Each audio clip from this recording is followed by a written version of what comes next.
Buenas noches, Honduras. Bienvenidos a la emisión de este jueves 26 de febrero.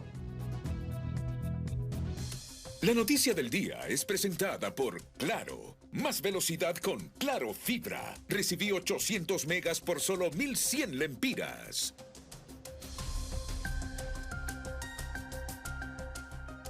El crimen contra un comerciante chino en la ciudad industrial genera preocupación en la región del Valle de Sula, que en las últimas semanas ha registrado un repunte de violencia. El ministro de Seguridad busca coordinar estrategias con diferentes sectores.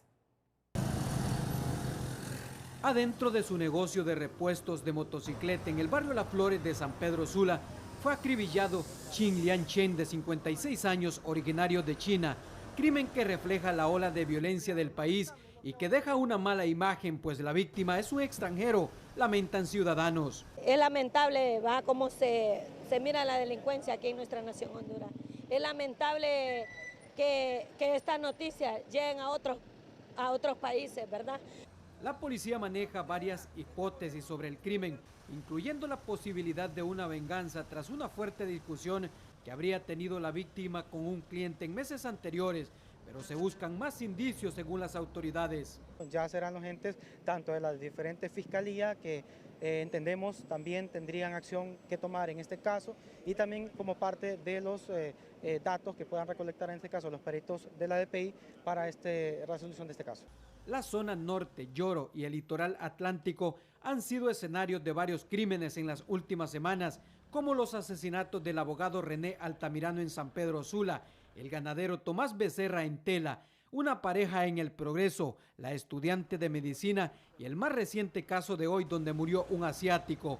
Ante el aumento de violencia, el ministro de Seguridad ha mantenido varias reuniones en las últimas horas y hoy se reunió con el alcalde Roberto Contreras para buscar soluciones a la creciente inseguridad en la región. Este tema se está abordando con la seriedad que corresponde. Sabemos que tenemos grandes problemas. La zona, el mismo señor alcalde nos lo decía, por ser la zona más rica de Honduras, también es la zona que es más tentadora para las acciones criminales.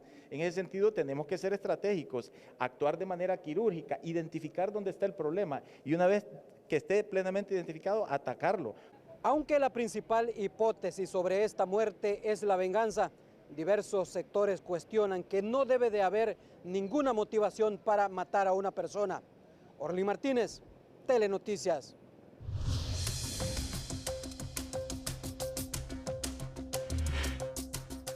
Un menor identificado como Jafet Maradiaga, de tan solo 8 años, perdió la vida tras ser alcanzado por una bala perdida cuando individuos se enfrentaron a balazos en Vía Vieja, municipio de Concordia, en el departamento de Olancho.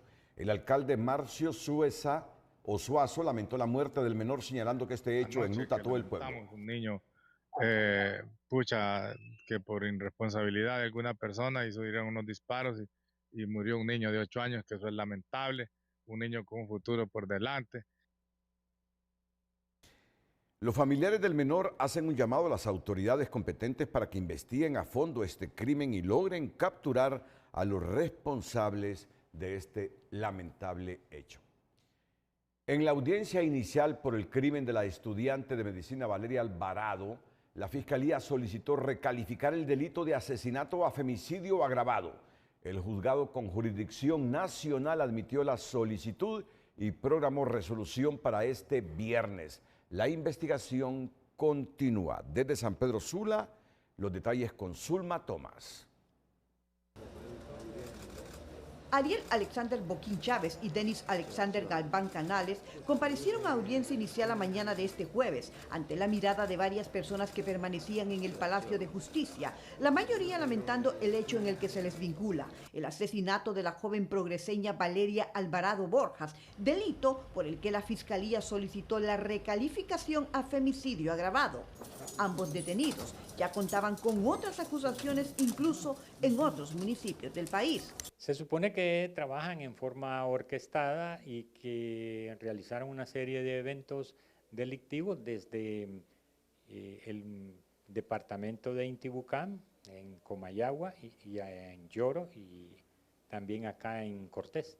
De tal forma que eso se debe de dilucidar de acuerdo a lo que vaya presentando el ente fiscal y toda valoración, fundamentación y motivación que realice el juez de letras penal en esta última audiencia sobre la muerte violenta de la estudiante de medicina. Algunos de estos señalamientos también son por robo con violencia e intimidación contra otras mujeres, así como porte ilegal de arma de fuego de uso permitida, situación por la que el Ministerio Público prosigue con las investigaciones y en espera de más denuncias de posibles víctimas.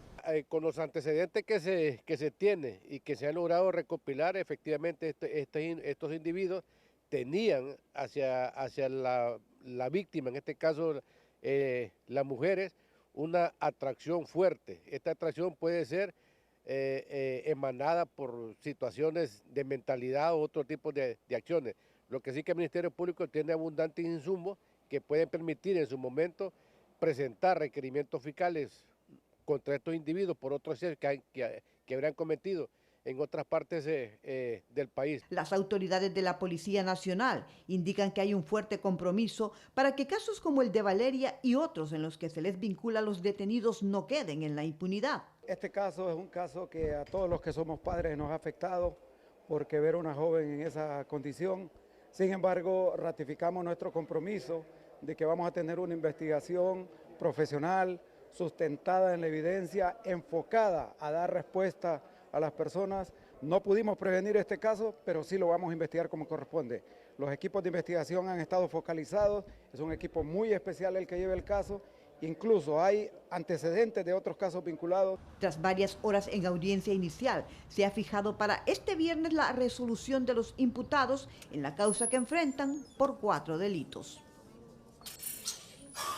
Este jueves la Fiscalía Especial contra el Crimen Organizado ejecutó 8 allanamientos en el municipio de Piraerera, en Lempira, dirigidos contra la estructura conocida como Los Mendoza, señalada por tráfico de drogas, armas y otros delitos de alto impacto. Según las investigaciones, esta organización opera en Intibucá, Lempira, Copán y Ocotepeque y estaría vinculada a la desaparición y presunto asesinato de 5 personas en San Antonio, Intibucá. Las acciones se desarrollan con apoyo de unidades antidrogas y fuerzas especiales como parte de una estrategia para debilitar estructuras criminales que afectan la seguridad de la región occidental del país. Y este jueves la Sala Cuarta del Tribunal de Sentencia notificó a la defensa del general Venancio Cervantes la resolución de una Corte de Apelaciones Penal que otorga medidas distintas a la prisión preventiva. De recibir el alta médica del Hospital Militar, donde permanece internado hace casi 2 semanas, será trasladado directamente a su residencia mientras continúa el proceso judicial. Se otorgó las medidas cautelares distintas a la prisión preventiva que venía sufriendo nuestro representado y se invocan pues las medidas cautelares diferentes en cuanto pues a una libertad parcial de nuestro representado y se admite lo que es la garantía hipotecaria que en su momento se había ofertado. En el mismo expediente, la defensa del general Carlos Roberto Puerto Funes también fue notificada del cambio de prisión preventiva por arresto domiciliario. Se prevé que, a más tardar este viernes, se completen los trámites para su excarcelación y traslado a su vivienda. Al tribunal se le demostró que cuando la Corte de Apelaciones el año pasado ordenó el dictado de prisión preventiva porque había calificado los hechos en asesinato y tentativa de asesinato, lo primero que hizo el general fue presentarse voluntariamente. Es más, ni siquiera se ejecutó una orden de captura porque él se presentó voluntariamente ante el tribunal. El tribunal concluyó que no procede avanzar a etapa de conclusiones mientras haya recursos pendientes en instancias superiores, situación que involucra al general Romeo Vázquez. Actualmente no ha habido ninguna instancia o ningún elemento sobre el caso de Romeo Vázquez y se está a la espera de resolución de un amparo que busca restablecer su arresto domiciliario. Un informe enviado a la Comisión Interamericana de Derechos Humanos denuncia traslados, degradaciones y cancelaciones de jueces y magistrados en Honduras sin causa justificada. lo que según el documento vulnera el principio de inamovilidad judicial. El reporte advierte que las decisiones administrativas siguen bajo discrecionalidad de la presidencia del Poder Judicial en posible contravención de estándares internacionales sobre independencia judicial. También señala presuntos actos de persecución y hostigamiento y subraya que sigue pendiente una ley del Consejo de la Judicatura ajustada a estándares internacionales. El Ministerio Público objetó la solicitud de una de las defensas en el caso Chequesol, que pide citar como testigos al expresidente del Congreso, Luis Redondo, y al exsecretario Carlos Zelaya en la audiencia inicial del caso Cedesol. La Fiscalía argumenta que la petición es improcedente y extemporánea. Defensas y analistas sostienen que el Ministerio Público debería ampliar el requerimiento fiscal. En el caso Cedesol, el Ministerio Público objetó la solicitud de una de las defensas para escuchar al expresidente del Congreso Nacional, Luis Redondo, y al exsecretario Carlos Zelaya, para que expliquen cómo se originó la orden para transferir 6.7 millones de lempiras desde Cedesol a la diputada Isis Cuellar. Más bien ellos podrían, en una futura línea de investigación, considerarse que tuvieron responsabilidad en estos hechos y pasar a ser imputados.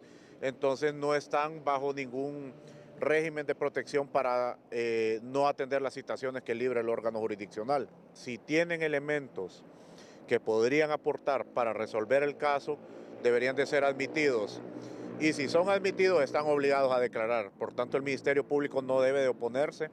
Especialistas recuerdan que el Código Procesal Penal obliga a declarar a toda persona que tenga conocimiento de hechos sometidos a juzgamiento y que el Ministerio Público, regido por el principio de objetividad, no debería oponerse si el testimonio puede esclarecer la verdad. Y claro está que el Ministerio Público, al ver que se debilita su tesis acusatoria, entonces se opone hasta aquel medio de prueba que resulta vinculante para, como bien le menciona a usted, desbaratar la estrategia acusatoria por parte del Ministerio Público. E insisto, pienso que más bien para poder tener una investigación más objetiva, sería importante que los llamaran a ellos, porque el Ministerio Público está en la obligación. Las defensas sostienen que quienes participaron en la construcción de la instrucción administrativa son los que pueden aportar elementos clave sobre la aprobación y desembolso de los fondos, por lo que insisten en que el juez escuche a Redondo y a Zelaya.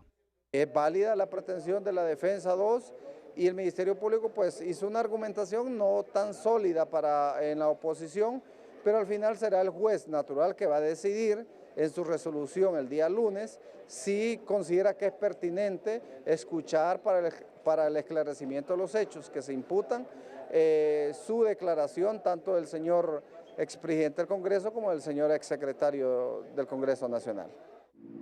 En todo caso, la objeción no es definitiva. Es el juez quien debe valorar la proporcionalidad, utilidad y pertinencia de la prueba y decidir conforme a derecho.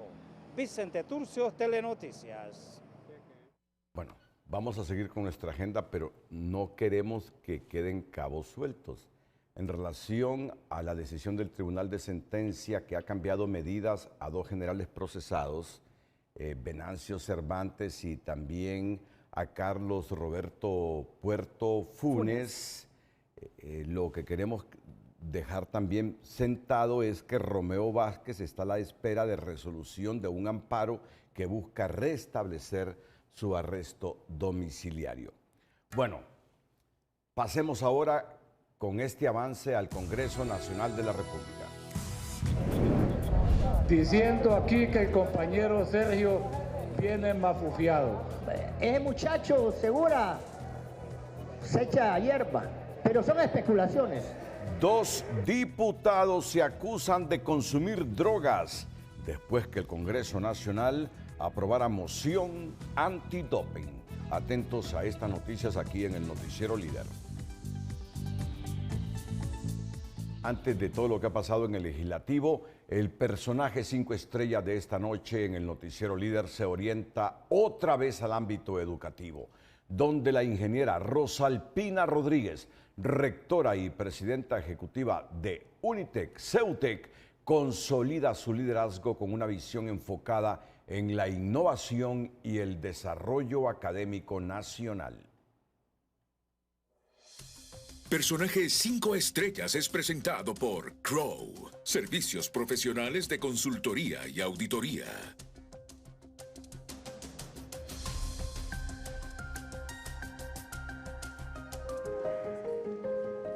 Donde nacen los sueños profesionales de miles de jóvenes, también se ha forjado la historia de una mujer que cree profundamente en el poder de la educación, una convicción que vive en su esencia, heredada de generaciones que sembraron en ella valores, principios y el propósito de salir adelante. Ese es el ADN que guía a Rosalpina Rodríguez, una mujer que ha convertido su vocación en un legado para Honduras.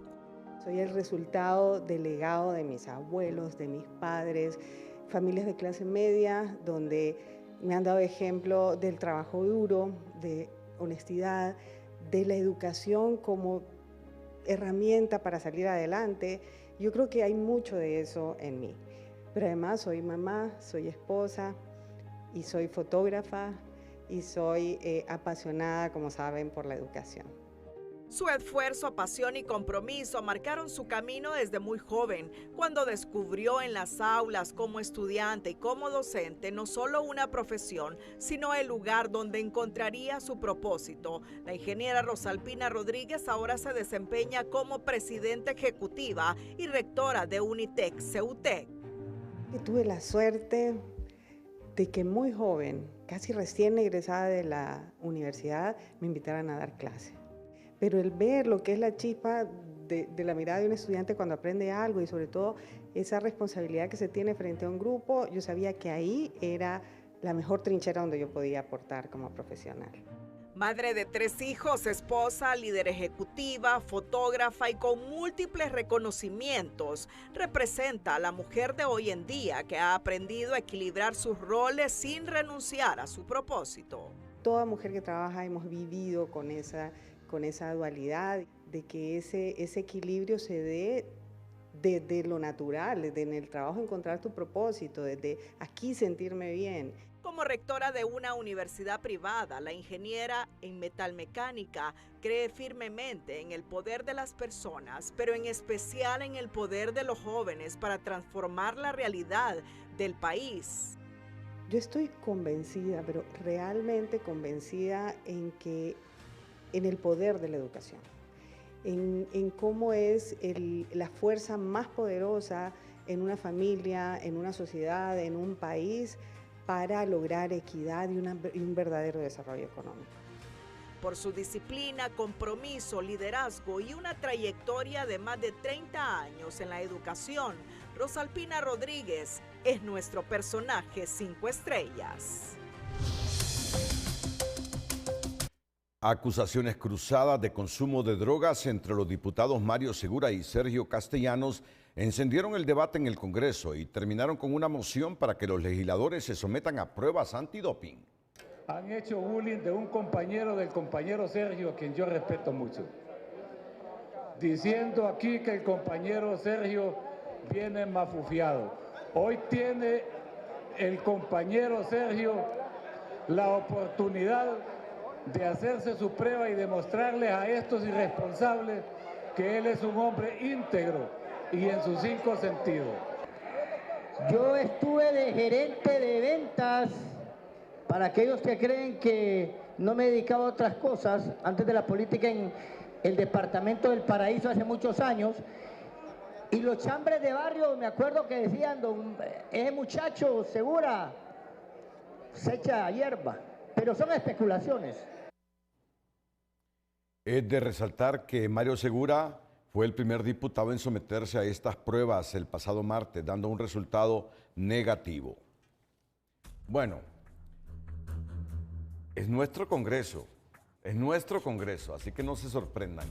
El Congreso Nacional aprobó que los diputados se sometan a pruebas antidopaje tras un tenso cruce entre Sergio Castellanos y Mario Segura en el hemiciclo. Aunque la medida no es obligatoria, varios legisladores ya presentan exámenes toxicológicos para descartar consumo de drogas.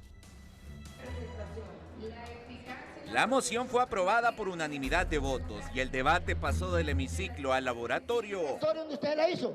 Ahorita vamos, don Mario. ¡Vamos! Luego que el diputado de Libre Sergio Castellanos saliera de inmediato en custodia de Mario Segura a poner la orina en frasco para demostrar que no consume marihuana ni cocaína, como se le acusó durante el pleno. No solo hicimos la prueba por marihuana y cocaína, sino por 12 drogas. A partir del martes, cada diputado de los que están acá tiene que hacerse esa prueba.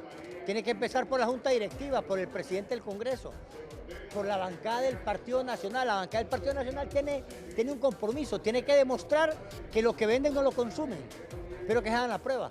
El resultado de las pruebas toxicológicas fue claro. Castellanos dio negativo por sustancias prohibidas. Con el resultado en mano lanzó el reto al resto de congresistas para que cada uno entregue su muestra como acto de honestidad. Aunque el diputado nacionalista Gilbert Bertrán mantiene sus reservas sobre el resultado de Castellanos, al tiempo que dijo estar dispuesto a someterse al examen, pues lo único que consume de forma ocasional es whisky a las rocas y algo de ron. Pecados líquidos que por ahora no requieren frasco ni laboratorio. Lo único que yo de vez en cuando hago es que me tomo un par de traguitos, pero de ahí en adelante aquí hay sin miedo. Cuando quieran hacemos ese dopaje. Hay otros que sí salen, fíjate cómo es. Si hay algunos que salen aquí negativos, yo creo que hay que acompañarlos a hacer el dopaje. Para los diputados, mostrar que están limpios podría ser más barato que su café diario. 750 lempiras cuesta la prueba de 12 drogas, una fracción insignificante frente a los 90,000 que ingresan a sus cuentas cada 20 del mes. Y el hecho que la moción no tenga carácter vinculante no significa que los congresistas puedan pasarla por alto, advierte el diputado Elenkov, quien no dudó en exhibir su resultado negativo como ejemplo, pues al fin y al cabo el que no quiere es porque algo esconde. Papelito habla, dice un amigo mío, ¿verdad? Yo creo que las mociones, si bien es cierto no son vinculantes y no es una ley, por temas de moralidad y por temas de respeto al pueblo hondureño, ¿verdad? Los diputados y diputadas deberíamos de someternos a estas pruebas. Es de recordar que los padres de la patria deben ser un ejemplo de integridad, ética y sobriedad, señaló. La discusión ya no será a mano alzada, sino con el frasco en mano. Habrá que ver cuántos de los diputados están dispuestos a hacerse la prueba y sobre todo mostrar los resultados. José Miguel Álvarez, Telenoticias. Yo quería ir hoy en la mañana, pero me invitaron a un foro y no tuve la oportunidad, pero claro que yo me la voy a hacer. Mire, yo no tomo, yo no fumo ni bailo pegado, así que yo no tengo nada que esconder y lo voy a demostrar. Todos los diputados propietarios y suplentes tenemos que dar el ejemplo, porque somos representantes del pueblo y somos ejemplos para la niñez y la juventud. Fabricio Sandoval está dispuesto a hacerse la prueba antidoping, estoy de acuerdo. Voy a salir positivo en tomar Pepsi. Esto debería de aplicarse para todos los diputados, no de manera opcional, sino de manera obligatoria, porque el tema de las sustancias estupefacientes no solamente aplica a los narcóticos, de repente también aplica a bebidas alcohólicas. Y aquí yo no he evidenciado a ninguna persona que pueda verle los ojos rojos o que pueda estar haciendo consumo de algún narcótico, ¿verdad? Pero sí he sentido dolores a personas que vienen amanecidas. Eso yo creo que debería ser una norma en todas las instituciones del gobierno y es una responsabilidad de todas las personas hacerse esas pruebas, así como se les obliga en otros países a los altos funcionarios que no solamente pruebas antidoping, sino pruebas de idoneidad, que tengan un currículum, que tengan la capacidad para desempeñar cualquier cargo público. Aquí no solo tienen que hacer pruebas antidoping, que saquen antecedentes penales y policiales y va a ver cuántos salen aplazados también en ese sentido. Sinceramente, me parece que aquí muchos diputados tienen que estar haciendo propuestas concretas. TN5 en línea es presentada por La Curazao, el pase mundialista. Vive de cerca el fútbol con tus compras. Gana uno de los viajes al mundial todo pagado con Credi Oportunidad. Después que el Congreso Nacional aprobara una moción para que los diputados se sometan de manera voluntaria a pruebas antidoping, la propuesta no tardó en generar reacciones en redes sociales, donde internautas respondieron con ironía y sugieren realizarlas de manera sorpresiva. Emanuel Romero comentó: así como lo piensan hacer ellos, que se lo hagan a los militares, policías, grandes mandos también, pero de sorpresa para agarrar esos drogodependientes que están en las instituciones del Estado. Noé Alvarado, ¿y ustedes piensan que si salen positivos va a haber alguna consecuencia? Por favor, eso está como que le pregunten a alguien que es ladrón y usted ha robado. Leonel Orellana escribió, excelente, que les hagan la prueba. ¿Se recuerdan aquel diputado que le puso la pistola a uno allí en el Congreso? Milvia Irías, ¿y por qué voluntaria? Debe ser obligatoria, solo quedaría el 10% de los diputados. También debe ser obligatoria antes de que los inscriban para ser padres de la patria. Y Ramón Aguilar, ¿en qué beneficia esto al pueblo? ¿Cuántos empleos va a generar? Se pregunta este usuario.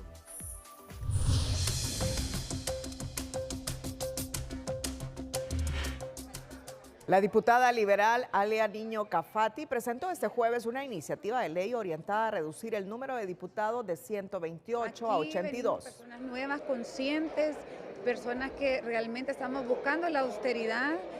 Y si se está haciendo en el Ejecutivo, ¿por qué no aplicarlo también en el Legislativo? Hemos visto que la calidad no es igual a la cantidad. O sea, tenemos a diputados aquí que solo vienen a devengar su sueldo, se sientan, levantan la mano, no levantan la mano, no les importa. En un mes de trabajo, yo le puedo decir que yo he visto varios diputados que nunca, pero ni un pigo se les ha escuchado de la boca, o sea, no han presentado absolutamente nada. Entonces yo digo, mire. El proyecto de la congresista contempla una reforma al artículo 202 constitucional, lo que requiere de 86 votos. Más adelante le informaremos, prestigiado laboralista critica la oposición de los dirigentes obreros por oponerse a la ley del empleo parcial. La comisión especial que dictamina la ley de empleo a tiempo parcial se reunió este jueves con el sector privado para socializar los alcances de esa normativa. Los participantes coincidieron en que debe contar con supervisión permanente de la Secretaría de Trabajo para asegurar su correcta aplicación y evitar abusos. Las aportaciones del sector privado entre varias hay una muy clara, es fortalecer la Secretaría de Trabajo para que no sucedan los errores del pasado, donde no se castigue a los que cumplen por los que no incumplen y de esta manera pues tener mayor autorización, supervisión, control y sanción de parte de la Secretaría de Trabajo. La jornada de socialización continuará el próximo miércoles cuando sean convocados la Secretaría de Finanzas, el Seguro Social y la Secretaría del Trabajo.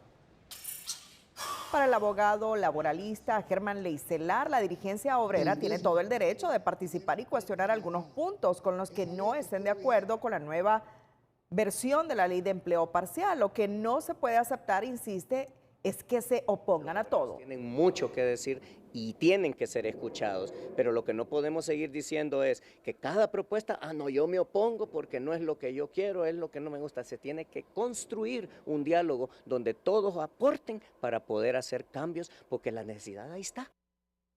En el primer encuentro de diputados del Congreso Nacional y dirigentes de las organizaciones obreras, estos últimos dejaron claro que no aprueban ningún párrafo de la ley de empleo por hora, extremo que molestó a un sector del partido de gobierno que les consultan por qué en el gobierno anterior no se opusieron prácticamente a nada y a cambio le entregaron las calles al oficialismo en las celebraciones del 1 de mayo. Para el economista Martín Barahona, la Ley de Reactivación Económica y Desarrollo Humano está lejos de cumplir con ese propósito, pues lo que contiene son medidas extraordinarias para reorganizar las finanzas, suprimir instituciones y reducir la cantidad de empleados en el aparato estatal. Medidas extraordinarias para equilibrar las finanzas públicas, nada más, porque de ahí lo que es reactivación económica y desarrollo humano, eso está muy lejos de serlo, que es lo que hay que buscar, pero a lo mejor esta ley ayuda en algo, pero está muy lejos de llegar a lo que es reactivar la economía y lograr mayor desarrollo humano. Entonces, son medidas correctas, me parece. Hay que racionalizar sobre todo el gasto salarial, cumpliendo con los derechos laborales, aunque las personas hayan sido mal contratadas en distintos gobiernos.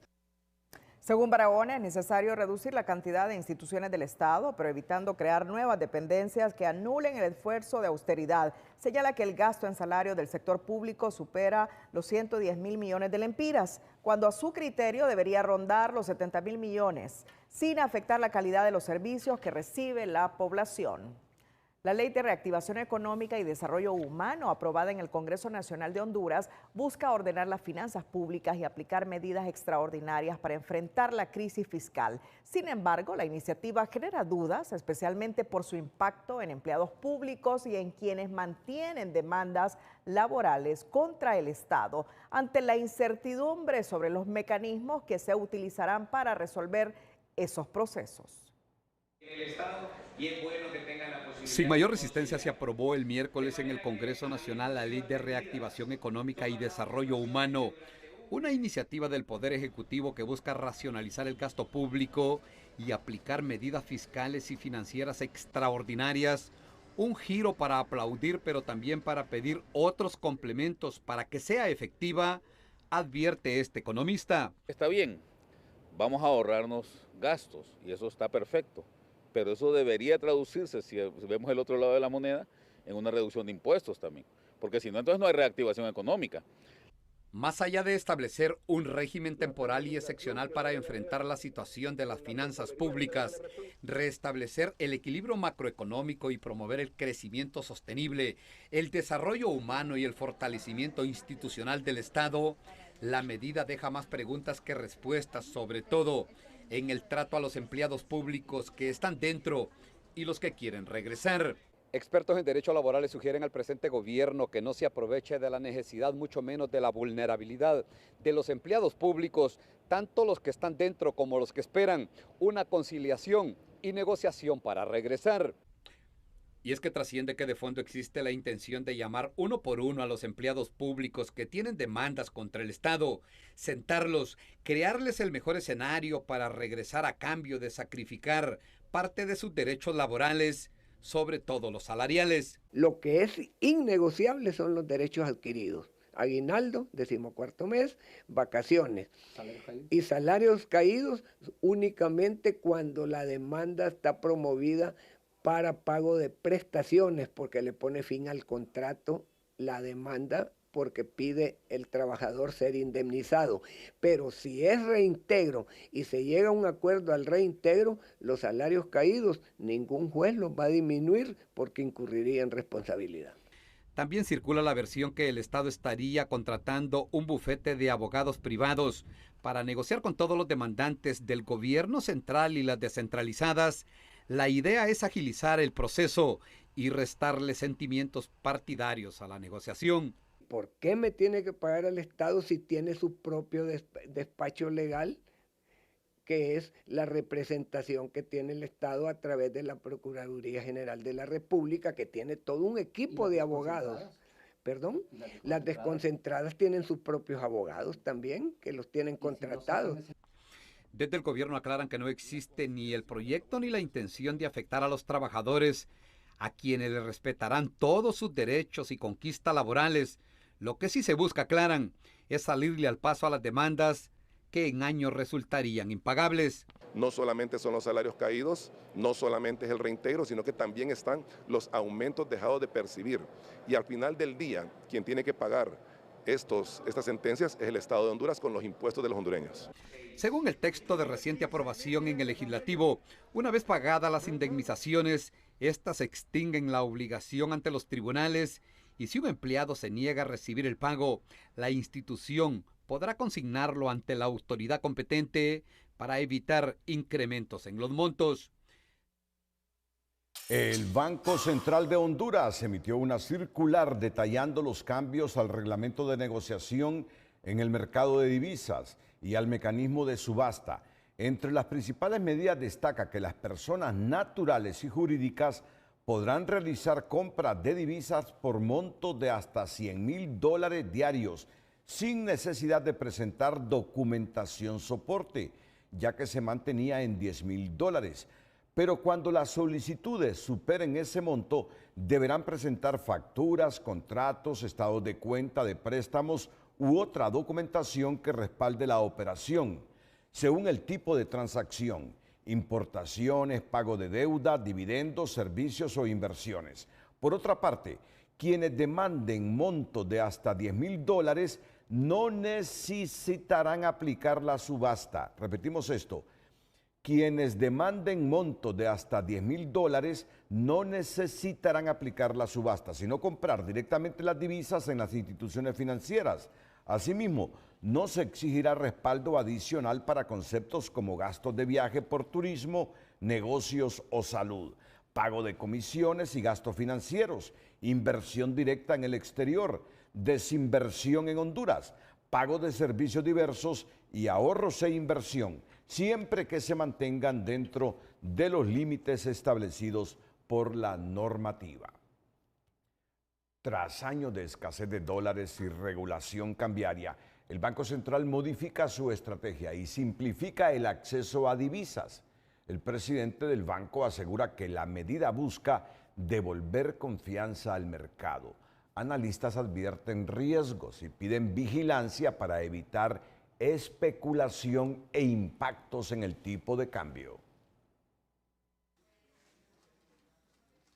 Eliminar trámites para el acceso a divisas busca disipar el fantasma de la escasez de dólares, generando mayor certidumbre y confianza en el sistema cambiario, según el presidente del Banco Central. Tenemos que seguir desregulando el mercado de divisas para que los hondureños no sientan que no hay dólares en la economía, porque anteriormente lo que ocurrió es que al mantener fija la tasa de política monetaria, al mantener fijo el tipo de cambio, se tuvieron que provocar estas sobreregulaciones. Y es que entre 2023 y 2024 el país enfrentó una crisis de divisas que provocó sobredemanda, limitado acceso y la activación del mercado negro. Ante esa presión, el Banco Central endureció los controles, exigiendo facturas, contratos y justificaciones para cada solicitud. Ahora se vuelve a simplificar el proceso a fin de aliviar la presión sobre las empresas. Si se toma la conciencia de todo lo que pasó anteriormente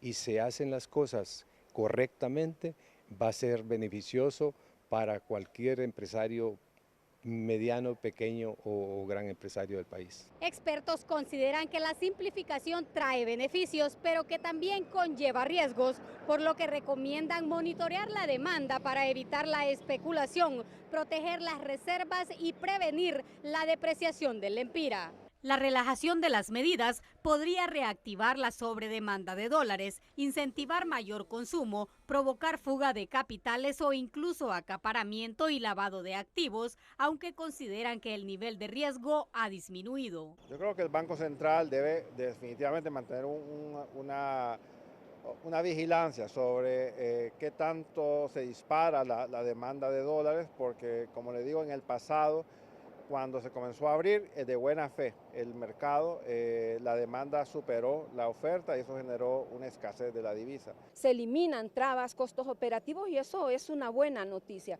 Sin embargo, una liberalización también tiene implicaciones. Recordemos que Honduras es un país que depende en gran medida de la generación de divisas de elementos muy volátiles como el tema de las remesas familiares. Ante estas posibles repercusiones, el presidente del Banco Central explicó que se trata de una medida inicial y que evaluarán su impacto en los próximos 25 días antes de tomar nuevas decisiones de forma gradual. Sara Carranza, Telenoticias. El gobierno prepara un presupuesto general más reducido que pasaría de 469,000 millones a 430,000 millones de lempiras, priorizando la disminución del aparato estatal para mejorar la eficiencia del gasto. La medida proyecta un ahorro de 7,000 millones de lempiras anuales para áreas prioritarias, mientras expertos en finanzas piden reforzar el combate a la corrupción y mejorar la recaudación tributaria.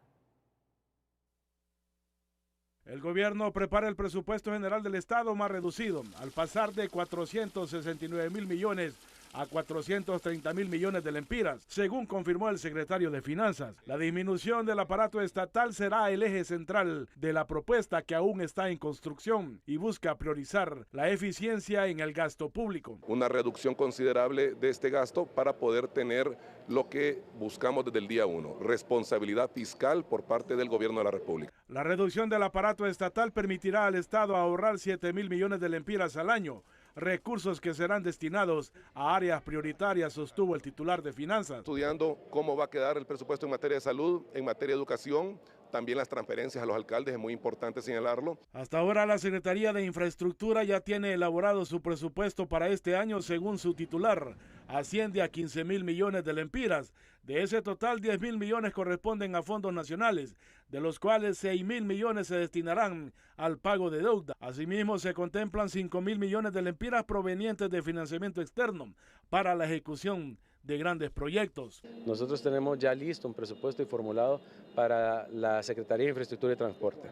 Vamos a ejecutar, entre paréntesis, 10.000 millones de lempiras con fondos nacionales y un poquito más de 5.000 millones de lempiras con fondos internacionales. El FOSDE sostiene que paralelamente a las medidas orientadas a reducir el aparato estatal, las cuales valora como positivas, el gobierno debe fortalecer el combate a la corrupción y mejorar la recaudación tributaria. Señalan que solo mediante una gestión transparente, mayor eficiencia en el uso de los recursos y un sistema fiscal más sólido, se podrá garantizar servicios públicos de calidad, sostenibles y en beneficio de la población. Nosotros miramos con buenos ojos cualquier esfuerzo que se haga en términos de eficientar el uso de los recursos públicos, siempre que estos esfuerzos sean sistematizados, ¿verdad? Siempre que la visión sea integral, garantizando la prestación de servicios públicos, pero también garantizando transparencia y por sobre todo eficiencia en la toma de decisiones. Con estos ajustes, el gobierno apuesta por un presupuesto más austero, enfocado en optimizar recursos y atender sectores estratégicos. La discusión apenas comienza y será clave el consenso para garantizar que la reducción del gasto se traduzca en mayor eficiencia y mejores resultados para la población. La propuesta del presupuesto para el año fiscal 2026, que se reduce en más de 39.000 millones de lempiras, no necesariamente significa menos inversión, arguyen las autoridades, sino mayor eficiencia. Mario Landa, Telenoticias. La jefa de cooperación de la Unión Europea, Cristina Marín, sostuvo una reunión con los viceministros de la Secretaría de Finanzas, Roberto Chan y Lilian Rivera, para revisar las prioridades de cooperación entre el Estado de Honduras y la Unión Europea. Durante el encuentro se definió como eje central un programa orientado al apoyo de las micro, pequeñas y medianas empresas y proyectos estratégicos vinculados al sector energético. Hemos hablado de un programa muy importante para el país de acceso a finanzas sostenibles y apoyo a las MIPYMES para la creación masiva de empleo, así como las prioridades del sector energético en el país. Estamos muy agradecidos, como decía, con la disponibilidad. Se dan reuniones técnicas muy rápidas, pero era importante tener este espacio tan acogedor también con los dos viceministros.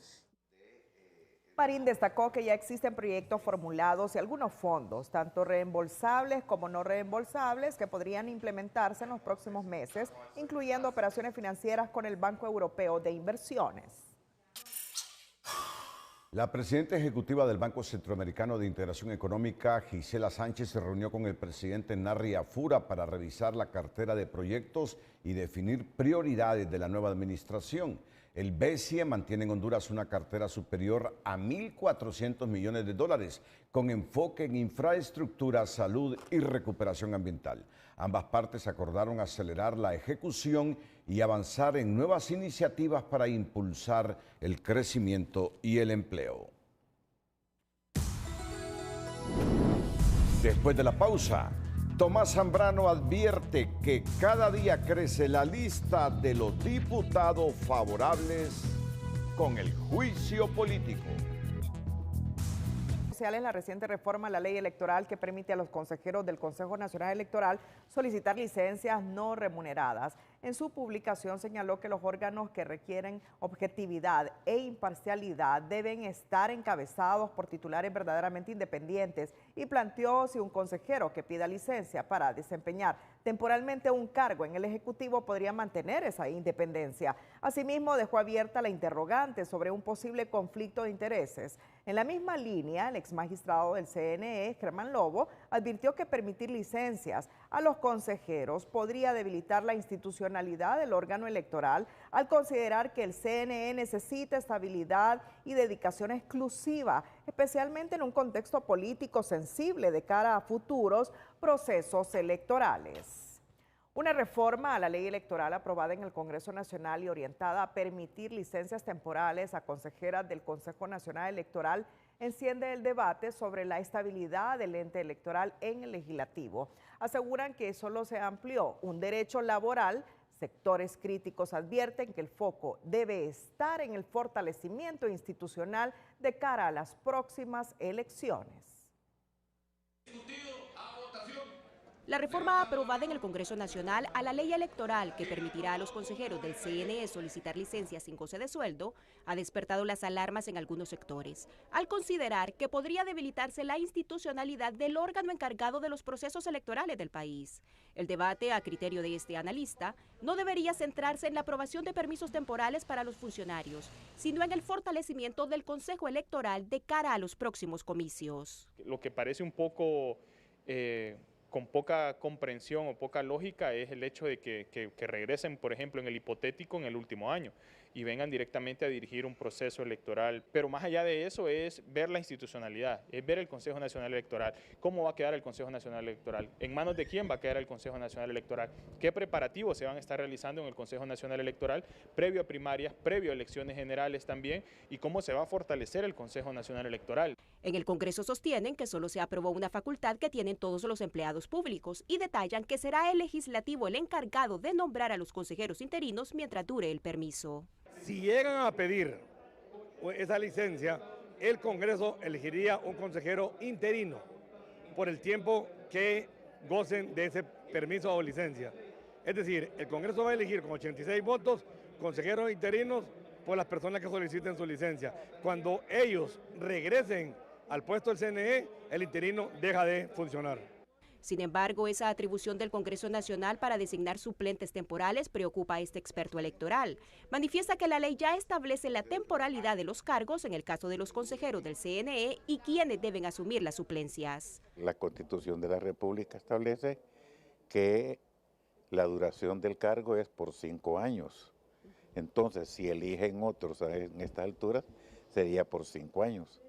Pues entonces me parece que ahí hay una contradicción, porque lo que corresponde desde mi punto de vista es que las vacantes temporales que dejen que se solicitan el permiso y se los conceden, son las que deben cubrir los suplentes. Para eso precisamente existen los suplentes. Los artículos reformados de la ley electoral son el 14, 15 y 24. Particularmente en este último, la reforma indica que los solicitantes de las licencias podrán ocupar cargos de secretarios o subsecretarios, gerentes de entidades, misiones diplomáticas, jefaturas de misión consular, en organismos multilaterales, organizaciones del sector privado o en dependencias nacionales o internacionales.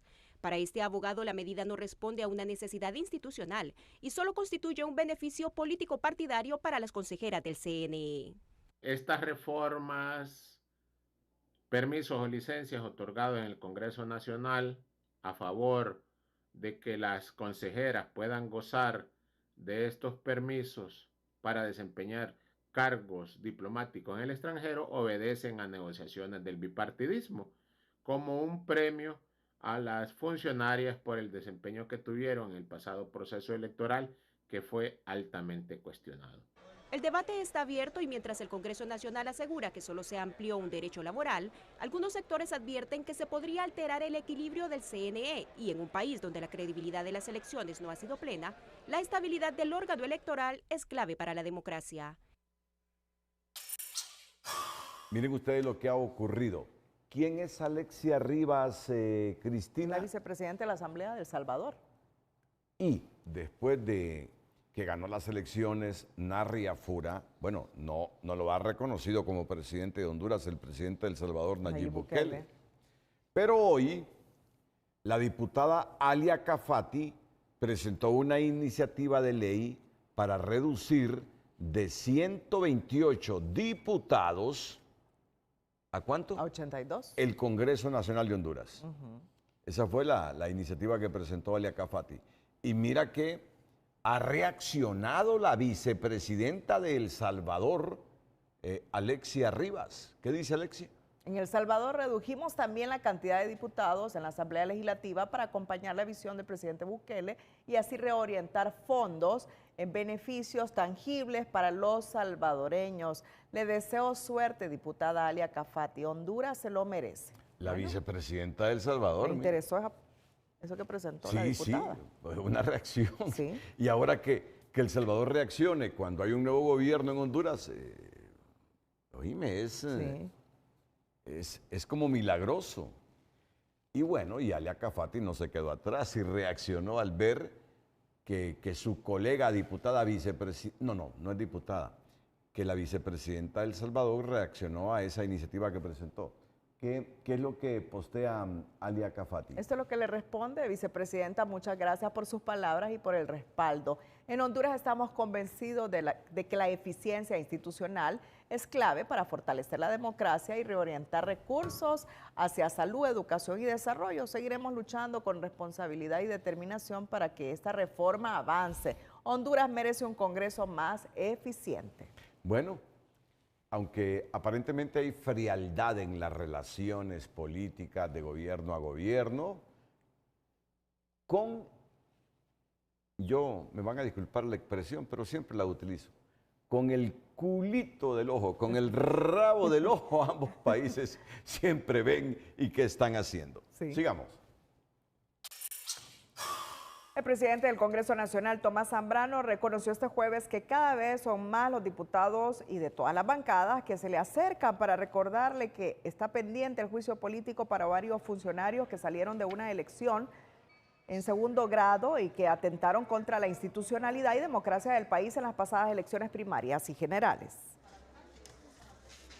Considero, después de ver el ambiente de los compañeros diputados, sí se va preparando un ambiente y un escenario para que en casi, estamos hablando más de 13 años de que se estableció la figura de juicio político en el país, se pueda aplicar. Porque ya estoy escuchando muchos diputados de todos los partidos que están solicitando poder llevar a cabo la investigación de la conducta de altos funcionarios electos por el Congreso Nacional. Los nombres que más suenan para estrenar en el país la figura del juicio político son los del fiscal general Joel Zelaya y el consejero Marlon Ochoa. También entran en la lista el magistrado del Tribunal de Justicia Electoral Mario Morazán y la presidenta de la Corte Rebeca Raquel Obando. Creo que me equivoqué.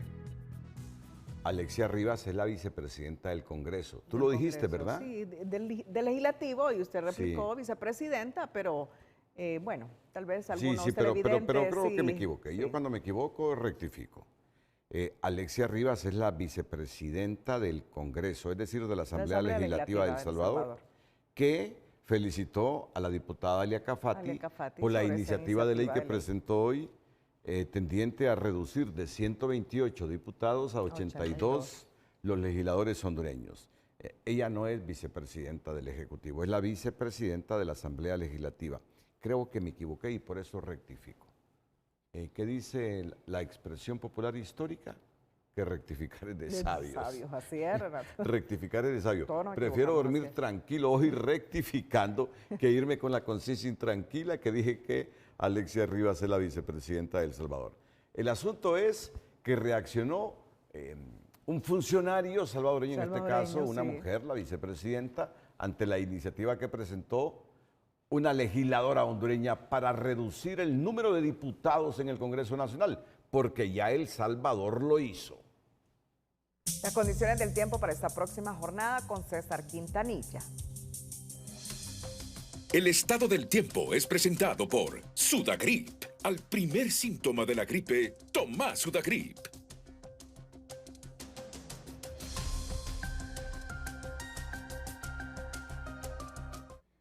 Hola, ¿qué tal? Como siempre es un gusto saludarles. Inicio con esta impactante imagen de nuestra casa común, nuestra tierra, y esto lo que vemos aquí es un sistema anticiclónico que está dominando sobre el Caribe y Centroamérica y nos está dejando pues un océano bastante caliente y con un ascenso de temperaturas en la región, y esto ya se ve reflejado en estos puntos que ustedes ven en diferentes departamentos del país. Al menos 50 focos de calor se han reportado en las últimas horas y varios de estos ya son incendios forestales.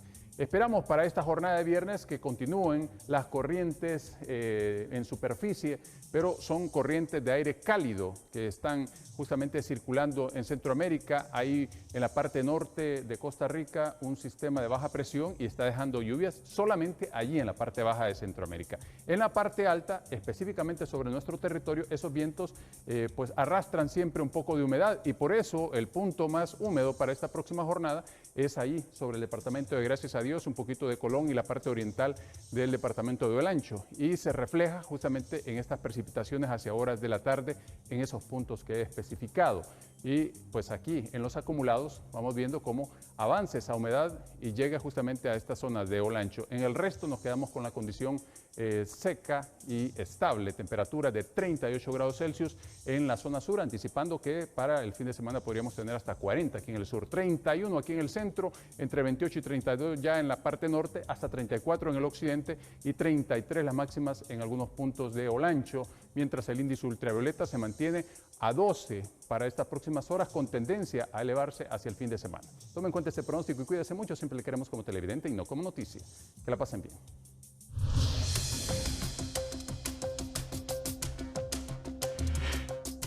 Mira, y nos llega esta noticia. ¿Reconoces a este hondureño que está al fondo de esa mesa? ¿Lo reconoces? Ahí está. Es Fernando Anduray. Anduray. Nos acaba de llegar esta noticia. Hoy jueves se realizó la primera sesión en la Comisión Nacional de Telecomunicaciones CONATEL, presidida por el comisionado presidente Fernando Anduray, junto al propietario César Augusto Cáceres. César Augusto Cáceres, cofundador de TN5 Estelar, mira, hoy convertido en comisionado también de CONATEL, y la suplente Grace Mariela Sierra Cruz. Durante la jornada se abordaron temas prioritarios de la agenda institucional, reafirmando el compromiso del gobierno de AFURA con el fortalecimiento y modernización del sector telecomunicaciones en Honduras. Ahí vemos a César Cáceres y al fondo al comisionado presidente de CONATEL, Fernando Anduray. Lo improviso de esta manera porque hace unos minutos nos llegó la información. Sí. Con esta información cerramos la emisión estelar. Gracias a todos por su fiel sintonía. Feliz noche.